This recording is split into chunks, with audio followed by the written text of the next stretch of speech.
আজ রাতে চিরঞ্জিতের দোকানে বসে ভাবছিলাম কি করা যায়, শীতও খুব করছিল।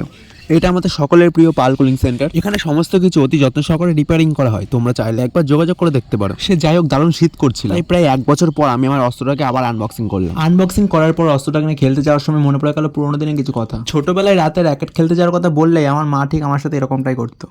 लिखो 1 2 3 4 उसके बाद लिखो लिखो 5 हटा हाथ वो 5 है नहीं मारेंगी ना हाँ नहीं मार चल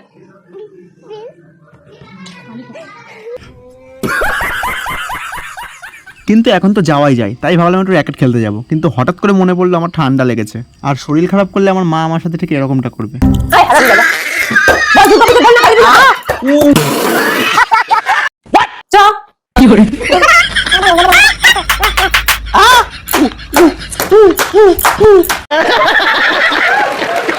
তাই আর কি, বাড়ি গিয়ে ল্যাদ ভাজা খেয়ে পড়লাম ঘুমিয়ে।